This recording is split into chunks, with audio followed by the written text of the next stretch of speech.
प्यारे बच्चों, स्वागत है एक बार फिर आपका। हम लोग पढ़ रहे हैं बीएससी फाइनल ईयर की सॉलिड स्टेट फिजिक्स, जिसके अंतर्गत हमारा जो टॉपिक चला हुआ है वह है एक्सरे डिफ्रैक्शन, जिसमें मैं आपको पिछले लेक्चर में बताया था कि 3 एक्सपेरिमेंटल मेथड्स हैं जो एक्सरे डिफ्रैक्शन को हम स्टडी करते हैं क्रिस्टल्स पर, और उसमें एक लॉ मेथड था जो हमने लेक्चर नंबर 14 में डिस्कस किया। सेकंड, उसमें rotating crystal method of X-ray diffraction है, जिसे आज हम डिस्कस करने जा रहे हैं। आज का हमारा टॉपिक है rotating crystal method of X-ray diffraction.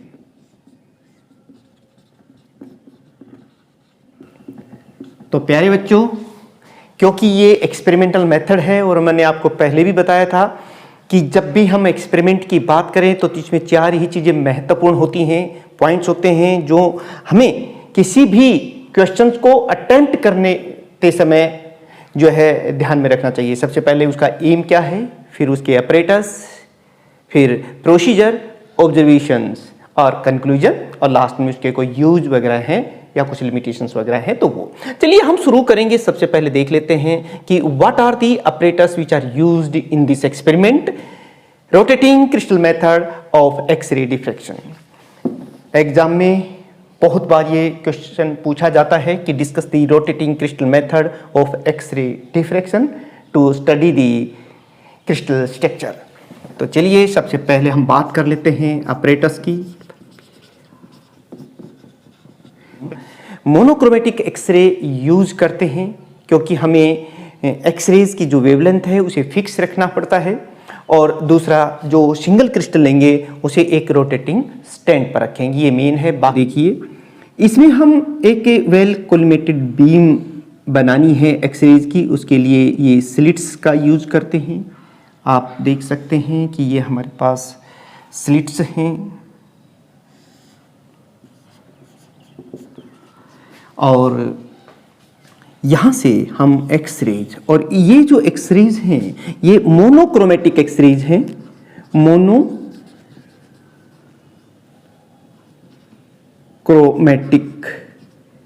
X-rays, क्योंकि ये स्प्रेड की हुई होती हैं, फैल रही होती हैं। इनको एक फाइन बीम बनाने के लिए, एक कोलिमेटेड बीम ऑफ एक्सरे बनाने के लिए इन स्लिट से पास किया जाता है। ये देखिए, और उसके बाद इन्हें एक सिंगल क्रिस्टल पर इनको इंसिडेंट करवाया जाता है, और वो सिंगल क्रिस्टल जो है वो भी एक विशेष इसमें, क्योंकि हमें सिंगल क्रिस्टल को रोटेट करना है, तो कुछ इस तरीके से आप देख सकते हैं। ये सिंगल क्रिस्टल को एक स्टैंड वगैरह जो है वो कुछ इस तरह से है। आप मेरे साथ साथ डायग्राम बनाइए और समझते हुए लिख लीजिए। रटने की कोई गुंजाइश नहीं होनी चाहिए। अगर आप अच्छी स्कोरिंग करना चाहते हैं, कॉम्पिटिटिव एग्जाम में सक्सेस होना चाहते हैं, तो फिर आप उस कॉन्सेप्ट को समझ लीजिए। देखिए, यहाँ पर ये एक सिलेंड्रिकल है, अभी मैं आपको बताऊंगा। ये सिंगल क्रिस्टल है, और ये जो सिंगल क्रिस्टल है इसे हम एक रोटेटिंग स्पाइंडल कॉर्ड पर रखा जाता है। ये रोटेट करता है मोटर की सहायता से। ये नीचे मोटर लगी हुई है और उसकी सहायता से ये रोटेट करता है, और जब ये रोटेट करेगा तो ये हमारा जो सिंगल क्रिस्टल है ये भी रोटेट करेगा, क्योंकि ये इस स्टैंड पर रखा हुआ है।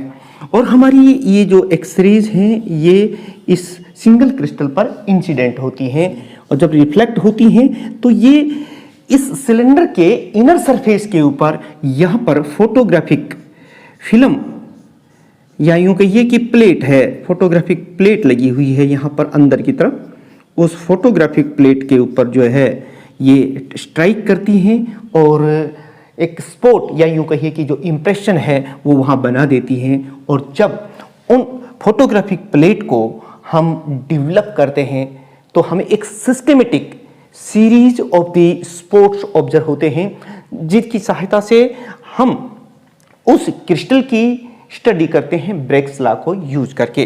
तो चलिए देखते हैं। ये जो आप देख रहे हैं ये तो सिलेंडर है,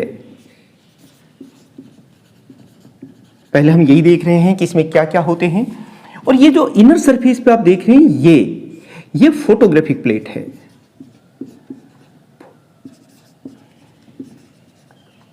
ग्राफिक प्लेट है and which is fixed on the inner surface of this cylinder. और ये जो आप देख रहे हैं यहां पर, ये है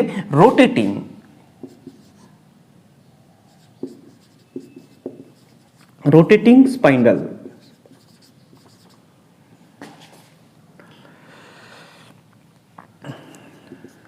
विद मोटर की सहायता से ये रोटेट होता है। और इसके स्टैंड पर यहां पर हमारा ये जो आप देख रहे हैं, ये सिंगल क्रिस्टल है,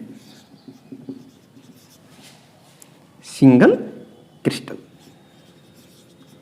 प्यारे बच्चों, चलिए शुरुआत करते हैं। आप देख रहे हैं कि अपरेटस क्या है। A monochromatic X-rays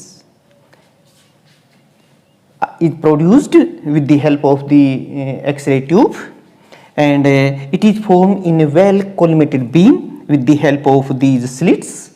When this monochromatic beam of X-ray is incident on this single crystal, ये देखिए यहाँ single crystal है which is placed on this rotating stand, and photographic plate is fixed on the inner surface of this cylinder, and this single crystal rotated with the help of this rotating spindle which rotates with the help of motor.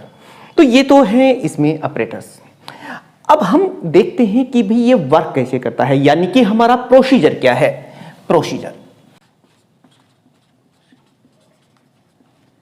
और मेरे साथ साथ आप भी लिखते रहिए। मैं आपको एक बार पहले बता देता हूं कि यहां से एक मोनोक्रोमेटिक वेल कोलिमेटेड बीम जो है इस सिंगल क्रिस्टल पर इसे अलाउ किया जाता है, इंसिडेंट करवाया जाता है। यहाँ पर ये रिफ्लेक्ट हो जाती हैं, और जो रिफ्लेक्टेड एक्सरेज हैं, ये वही रिफ्लेक्टेड एक्सरेज होती हैं जो हमारी ब्रेक्स कंडीशन को सेटिस्फाई करती हैं।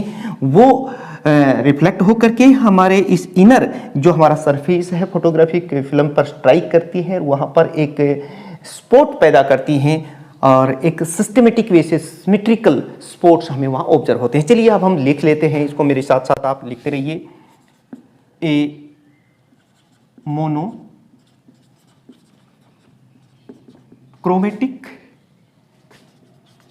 कोलिमेटेड, यहां से स्लिट्स की सहायता से collimated beam of X-rays is allowed. आप भी लिखते रहिए, अपने नोट्स बनाते रहिए। हालांकि नोट्स का जो बिल्कुल इसी फॉर्म में जो लिंक है वो आपको डिस्क्रिप्शन में मिल जाएगा, वहाँ से भी आप उनको डाउनलोड कर सकते हैं, जो आपके लिए काफ़ी हेल्पफुल हो सकते हैं। चलिए लिख देते हैं। X-rays is allowed to incident on single crystal. ये देखिए यहाँ पर अब क्या होता है, दी X-rays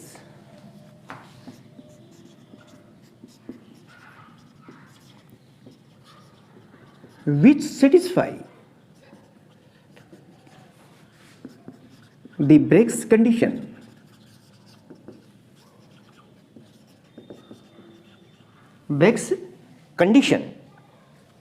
gets reflect, ये रिफ्लेक्ट होती हैं या डिफ्लेक्ट होती है, आप लिख सकते हैं, gets reflect. The reflected X-rays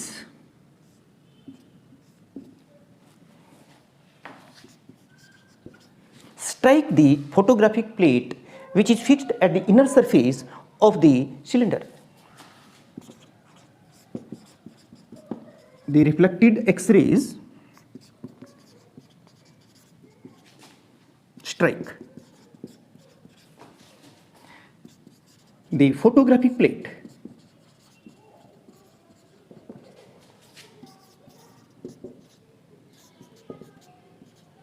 fixed at inner surface। और एक और मैं बात बताऊं कि as single crystal is continuously rotated,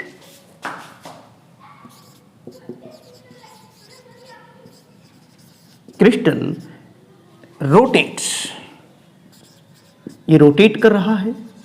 so theta changes here, ये देखिए। सो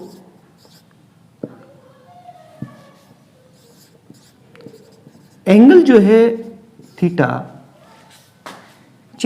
वो चेंज हो रहा है। प्यारे बच्चों, मैंने आपको बताया था कि हमारी जो ब्रेक्स कंडीशन होती है 2d sin theta equal to n lambda, ये बहुत महत्वपूर्ण इक्वेशन है जिसे हम ब्रेक्स कंडीशन कहते हैं। एक्सरे डिफ्रैक्शन की जब भी बात करेंगे तो इसका यूज होता है। यहाँ पर क्योंकि हमने मोनोक्रोमेटिक लाइट ली हुई है तो लैम्डा फिक्स है, और डी जो इंटरप्लेनर स्पेसिंग है, आपने पढ़ा था पिछले लेक्चर्स में, हमने आपको बताया था कि डिफरेंट प्लेन्स होते हैं, 0 0 1 1 1 0 वगैरह डिफरेंट प्लेन्स होते हैं, और ये इंटरप्लेनर स्पेसिंग है डिफरेंट प्लेन्स के बीच में, जो कि किसी एक सिंगल क्रिस्टल के लिए फिक्स होती है।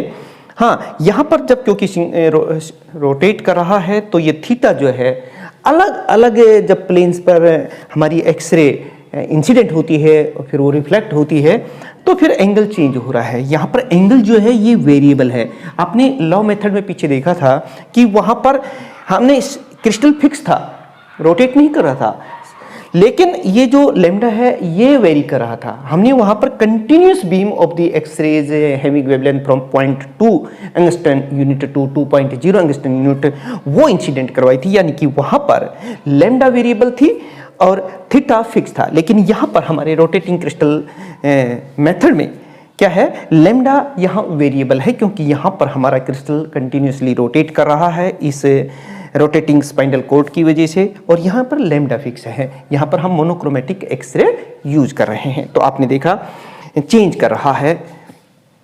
और रिफ्लेक्ट या डिफ्रैक्ट सिर्फ वही एक्सरेज होती हैं जो इस कंडीशन यानी कि ब्रेक्स कंडीशन को या ब्रेक्स लॉ को ओबे करती हैं। प्यारे बच्चों, यहां से देखिए, आप जानते हैं जैसे ये यहां स्ट्राइक करती हैं तो क्या होता है कि ये जो फोटोग्राफिक प्लेट है ये उस पर स्ट्राइक करते ही वहां पर इंप्रेशन क्रिएट कर देती है।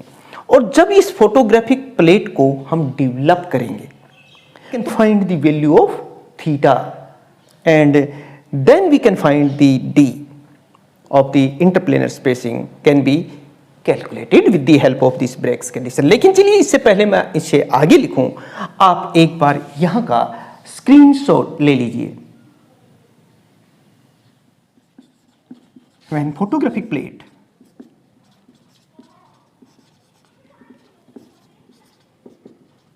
is developed,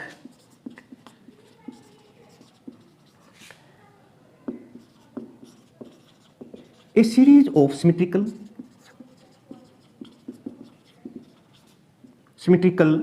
spots किस तरह के, देखिए मैं आपको बताता हूं। जैसे ये हमारा ये सिलेंड्रिकल फोटोग्राफिक और हमारा क्रिस्टल यहां है। जैसे ही इस क्रिस्टल के ऊपर ये है और ये है फोटोग्राफिक प्लेट, तो जैसे ही सिंगल क्रिस्टल पर लाइट इंसिडेंट होती है, ये देखिए मैं आपको बताना चाहूँगा यहाँ पे, तो यहाँ पे रिफ्लेक्ट होगी। तो ये क्योंकि सिलेंडर पे तो सभी वॉल्स के ऊपर फोटोग्राफिक फिल्म है, जब इसको हम डेवलप करते हैं तो इस तरह के हमें यहाँ स्पॉट्स नज़र आते हैं। ये देखिए, कोई यहाँ स्ट्राइक करेगी, कोई यहाँ स्ट्राइक करेंगे, कोई यहाँ होगा, और इस तरह से ये हमें स्पॉट्स नज़र आते हैं। यहाँ यही नहीं, ये ऊपर भी आते हैं। ये देखिए यहाँ पर भी जब कोई डिफेक्ट होती है, ये यहाँ पर डिफेक्ट होंगी तो यहाँ पर, और इस तरह के हमें स्पॉट्स नज़र आते हैं। नीचे भी ये देखिए, जब यहाँ पर हैं तो यहाँ पर भी, जहाँ जहाँ रिफ्लेक्टेड या डिफ्रैक्टेड एक्सरेज स्ट्राइक करती हैं तो इस तरह के हमें सिमेट्रिकल एक वेल डिफाइंड शेप के स्पॉट्स का अरेंजमेंट वहाँ दिखाई देता है। वो डिपेंड करता है कि आपकी क्रिस्टल स्ट्रक्चर कैसी है। अच्छा, इसको ये तो है सर्कुलर, अगर हम इसको ओपन करें ना ऐसे, तो फिर ये बिल्कुल स्ट्रेट लाइन आपको यहाँ ऑब्जर्व होंगी। इस तरह से देखिए, ये सारी स्ट्रेट हो जाएंगी, तो इस तरह के हमें स्पॉट्स नज़र आएंगे। ये देखिए, खैर ये आपको एक पैटर्न बताया है, जस्ट ऐसा होता है, सिमेट्रिकल ये दिखाई देता है। और इनकी सहायता से, इस एक्सपेरिमेंट की सहायता से हम इस थीटा को कैलकुलेट कर लेते हैं, क्योंकि हम जानते हैं सिर्फ वही एक्सरेज जिनकी वेवलेंथ इस इक्वेशन को सेटिस्फाई करती हैं भाई, वही डिफ्रैक्ट होती हैं, और तो डिफ्रैक्ट होती नहीं, क्योंकि ये कंडीशन उसको अलाउ ही नहीं करती, ब्रेग्स कंडीशन।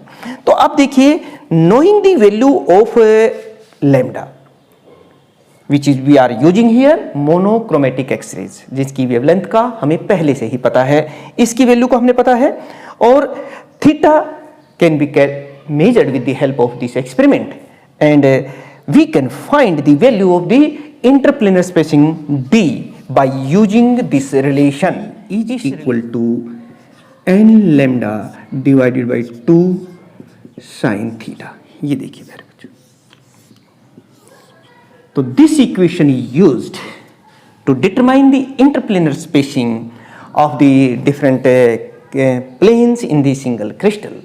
और जैसा कि आपने देखिए लॉ, जब हमने एक्सपेरिमेंट किया था पिछला लेक्चर नंबर 14 में, तो वहाँ पर हमने बताया था कि ये फिक्स था। कौन? क्रिस्टल फिक्स था। क्रिस्टल फिक्स होने से क्या हो रहा था कि हमने वेवलेंथ को वेरी करवाया था। यहाँ पे ये दो हमारी एक्सरेज की वेवलेंथ है, और क्योंकि बहुत सी वेवलेंथ सी थी तो सभी अलग अलग इस इक्वेशन को सेटिस्फाई कर रही थी, डिफ्रैक्ट हो रही थी, डिफरेंट ऑर्डर की एक्सरेज और डिफरेंट वेवलेंथ की एक्सरेज रिफ्लेक्ट होकर के और अपना अपना एक तरह का पैटर्न पैदा कर रही थी। और उससे क्या होता है, उनकी पैटर्न में ओवरलैपिंग हो गई थी। जब एक दूसरे के ऊपर ओवरलैप कर गए पैटर्न, तो उससे हम कुछ ज़्यादा जानकारी क्रिस्टल की ले नहीं पा रहे थे। वहाँ पर हमने disadvantage of the Laue method of X-ray diffraction की बात की थी, तो बताया भी था। मोटे तौर पर सिर्फ orientation and symmetry of the crystals बात कर सकते थे कि भाई लगभग इस टाइप का क्रिस्टल है, लेकिन क्रिस्टल की अंदर की जो स्ट्रक्चर है, फाइन जो स्ट्रक्चर है, कंप्लीट जो क्रिस्टल स्ट्रक्चर है, वो हम वहाँ लॉ मेथड की सहायता से नहीं मेजर कर सकते। लेकिन ऐसी कोई समस्या यहाँ नहीं है। यहाँ पर सिंगल कलर की जो है, या यूं कहिए कि मोनोक्रोमेटिक एक्सरे यूज कर रहे हैं, तो सिंगल वेवलेंथ है, तो एक वेल डिफाइंड हमें पैटर्न मिलता है। थीटा मेजर कर लेते हैं, डी यहां से कैलकुलेट कर लेते हैं, और उस सिंगल क्रिस्टल की कंप्लीट क्रिस्टल स्ट्रक्चर जो है हमें पता चल जाती है। यानी कि मैं कह सकता हूं कि ये जो रोटेटिंग क्रिस्टल मेथड है एक्सरे डिफ्रैक्शन का, it is the best method to study the crystal structure which is, लेकिन ये अप्लीकेबल उनके लिए होता है जहां क्रिस्टल सिंगल क्रिस्टल फॉर्म में अवेलेबल होता है। यानी कि मैं लिख भी देता हूं, चलिए यहां पर the rotating crystal method is a best for study the crystal structure